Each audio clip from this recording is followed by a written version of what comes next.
I'd like to ask you two things. One, because as we can see, there are many people here. So could you restrict just to one question per person? Then if we have more time, we will go back to you. And I am sorry to say this, but colleagues from civil society organizations or other organizations, I mean, not from the press, this is an opportunity for media people to ask questions because we have already had a lot of dialogues with you and we will continue to have dialogues with you. So please give chance to media people. Thank you very much. If you could please give your name when you start. And spell. Which name? Sorry. Madoka? Or no, us. Yes, when The you rapporteurs. And the Spell press it. release is available here. Sorry. You will get the press release, and because my name is it's like the town, like the city in New Mexico. Please say it, spell it slowly though for the cameras. Okay. Good afternoon, and thank you for being here. My name is Katarina, Catarina, D-D-E, Albuquerque, like the town, Albuquerque. And this is Leilani Farha. Leilani, L-E-I-L-A-N-I. Last name is Farha, F-A-R-H-A. And we are sharing with you our conclusions, recommendations, our views after this 3-day visit to Detroit. We will go back and forth, so I will refer to some things, Leilani will then comment on other things, then it will come back to me and then back to her, so that you know we will be playing ping pong among each other. Good. We received an invitation from civil society organizations to visit the city of Detroit, and we decided to do so between the 18th and the 20th today of October. This is an informal visit that we wanted to use to better, as Madoka was saying, understand the impact of water disconnections on human rights, in particular the rights that we are in charge of monitoring: housing, water and sanitation. We visited different parts of Detroit. We met with people whose water had been shut off, others whose water had not been shut off, but who are struggling to pay the water bills to avoid shutoffs. We listened to stories from single mothers, people with low income, older persons, persons with disabilities, persons with chronic diseases, and our conclusion is that you have here in Detroit a man-made perfect storm. What do we mean? This year alone, over 27,000 households were disconnected. The number of, even though the disconnections are not new to this city, water disconnections are not new to this city, recently the numbers reached unprecedented levels. In addition, the water rates were increased by almost 9%, and this was all combined with a decreasing number of customers and an increasing unemployment rate, which makes the bills increasingly unaffordable. Without water, and you know that, people cannot live a life with dignity. They have no water to drink, to cook, to bath, to flush toilets, and to keep their clothes and their houses clean. The city doesn't have data on how many people have been and are living without tap water. This is a question that we have raised, let alone information on age, disability, chronic illness, race, income level of the affected population. The denial of access to a sufficient quantity of water threatens a wide range of human rights, not only the rights that we are in charge of monitoring, but also the right to life and the right to not to be discriminated against. It exacerbates inequalities, it stigmatizes people, and renders the most vulnerable even more helpless. Can we speak into the mic in the middle? That's the one with the speak connected to the speakers. Sure, how's that? Yes? No. Oh, and bring it closer. Yes. I can answer. Well, there's only so close I can get to this thing. I want to follow up on what Katerina just mentioned, this issue of discrimination. This is a key area of concern that we have. We are concerned that what's happening, the water shutoffs are having a disproportionate impact on low-income African Americans in Detroit. And it doesn't surprise us in some ways, of course, because here we have a city, Detroit. Percentage of the population African American, 80. Percentage of African Americans living in poverty in this city, 40%. It doesn't surprise us, but we are deeply, deeply concerned. And we are concerned because African Americans who are living in Detroit and facing water shutoffs are being asked to make impossible choices. Imagine you're choosing at times to either pay your rent or pay your water bill, pay for medical necessities or pay your water bill. These are not choices we expect people to have to make in one of the richest countries in the world, if not the richest country in the world. This is a serious situation. We are concerned with the stigmatization that the people who are facing water shutoffs are experiencing.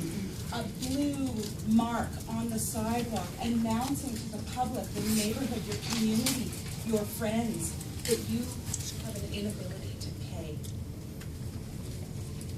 Stigmatization, humiliation. We have been moved, however, by the people in Detroit in this struggle. We have been moved. They are resourceful. They are relying on neighbors, and neighbors are coming through.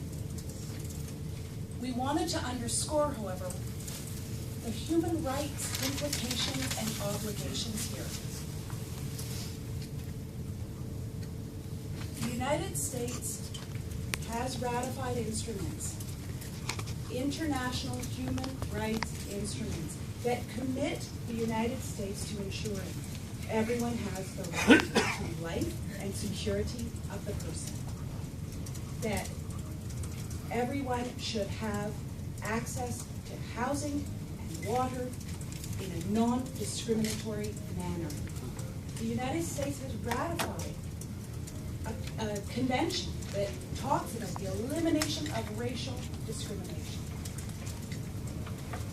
In that instrument, the United States has said they are committed to ensuring no one experiences racial discrimination in the areas that we have seen are problematic here: housing and water.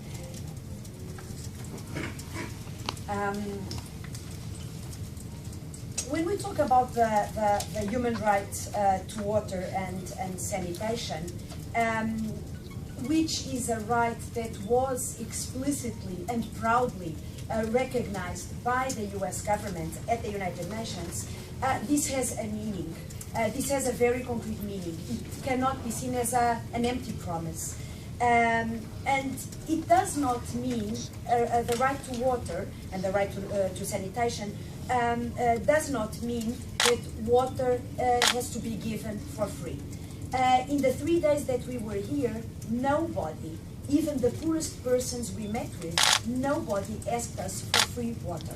People want to pay their bills, they just want to pay their bills within their possibilities, within their incomes. They want affordable and fair bills. That's what people told us. And I've undertaken 15 country missions to different countries in the whole world, and I have to tell you that in many places of the globe, people want to have free water. This is not what the people in Detroit asked us. They want to pay, they know they have to contribute financially and pay their water bills.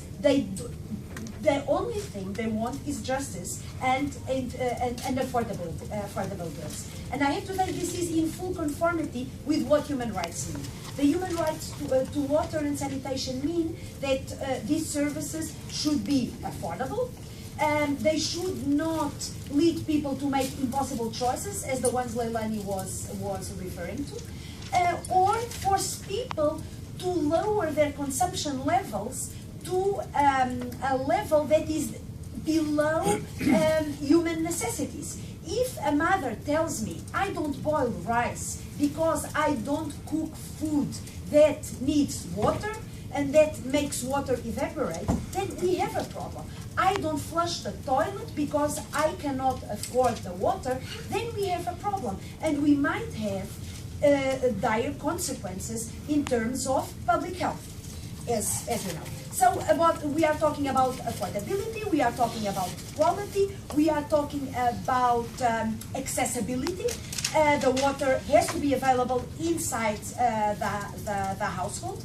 And access has to be non-discriminatory. It cannot have a heavier impact on a certain group of people, and what we have seen during these 3 days is that it is having a heavier impact on poor people, in particular African Americans. Disconnections of water due to non-payment are only permissible if it can be shown that the resident is able to pay but is not paying. So the burden of proof is on the authorities that have to prove, I disconnected, yes, but this person is rich or is able to pay the bill, just doesn't want for some random reasons. We met today with the mayor and city officials, and we are aware of measures that have been taken by the city in order to address the affordability, the water affordability issue. We are of the view that such initiatives are insufficient to ensure affordability of water and sanitation and adequate housing.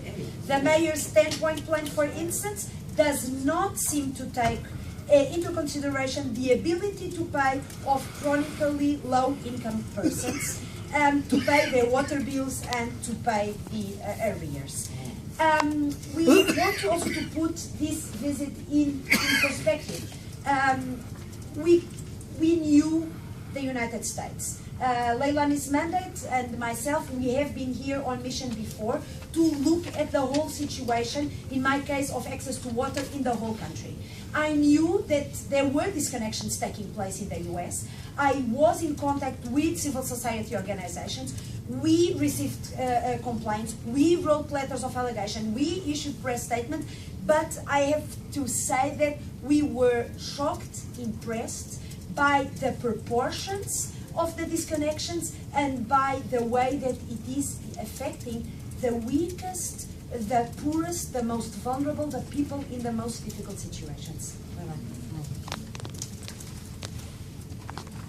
We have here obviously a water problem, but it's also a housing problem. And the standards that Katerina outlined for water around affordability are standards that equally apply under international human rights law to housing. In other words, housing must be affordable. So what happens when your water bill is unaffordable? It makes your housing unaffordable. We're concerned that the unaffordability has already led to and will lead to what we might call constructive eviction. In other words, no one's like, wagging their finger and saying, get out necessarily. But with no running water, your house is deemed uninhabitable.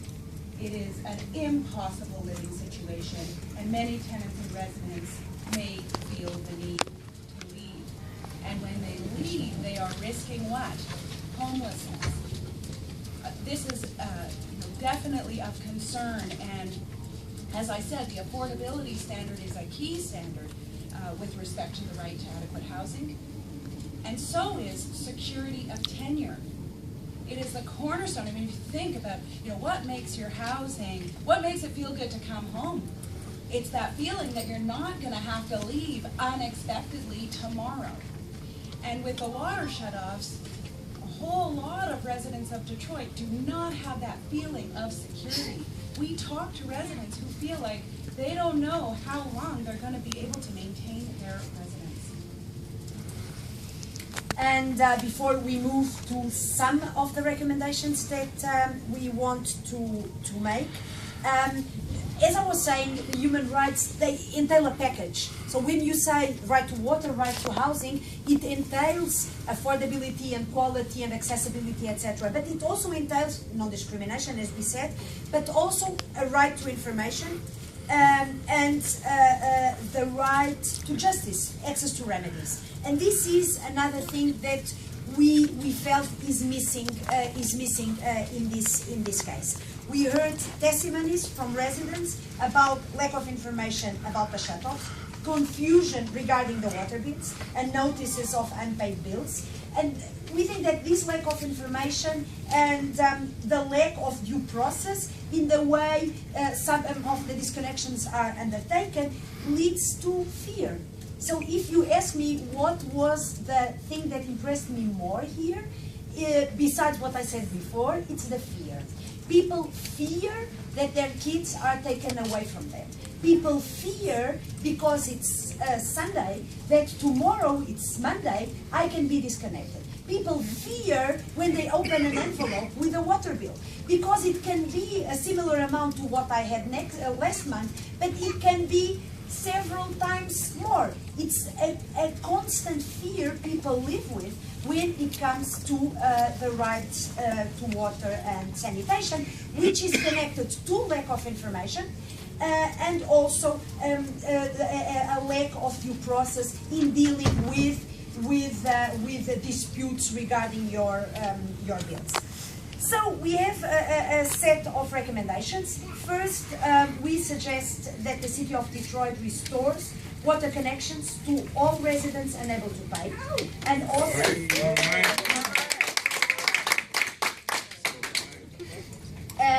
to residents unable to pay, and also to stop any further disconnections of water in those cases where residents are unable to pay, and provide them the opportunity to seek assistance. We also urge the city, the state, but also the national government, and I have to say this is a recommendation I addressed to the federal government in 2011, to adopt a mandatory affordability standard. In addition to this, because we think that this is not enough, the affordability standard is indispensable, but it will not help those in the most desperate situations. So in addition to the affordability standard, we think that specific policies should be adopted to ensure tailored measures and specific support to people who are in particularly vulnerable situations, including people in poverty. We also suggest the city to provide urgent measures, including financial assistance, to ensure access to essential water and sanitation. A minimum amount that is necessary for personal and domestic uses, I have it in liters because I'm European, sorry, which should be about 100 liters per person per day. I'm sorry, we should have converted it, but and in all those cases, the situation of the most vulnerable groups must be prioritized. We also recommend that the authorities make an urgent assessment of public health consequences for the individual, for schools and the community of the water shutoffs, and take steps to mitigate any possible adverse events. 25 gallons. And I'll just end with a few more recommendations. One, that the appropriate authorities undertake an investigation into the water shutoffs to determine if they are having a disproportionate impact on African Americans and other groups protected against discrimination. With respect to some of those housing issues I raised, we recommend that governments, all levels of government, make every effort to ensure that the most vulnerable, including those who reside in Section 8 housing, are not evicted from or lose their housing as a result of water shutoffs or water bill arrears. And in the event that an individual or family is rendered homeless due to water shutoffs, the City of Detroit must have in place emergency services to ensure alternate accommodation with running water is available, and immediate and urgent steps must be taken to find long-term viable housing solutions for those residents. And I'm going to conclude with what is a really important recommendation. And it goes to the due process comments that Katerina made. It's a bit broader as well. In our view, the residents of Detroit should be ensured access to administrative and legal remedies. In particular, those who are unable to pay their current water bills and/or arrears, or who want to challenge the amount of their water bills or the cutting off of their supply. These procedures must be made public and accessible and adequately resourced. In other words, if you have a dispute about a bill, you need an administrative remedy to that dispute. If you want to challenge the affordability of water in the city of Detroit, you need a legal mechanism to do that. Thank you.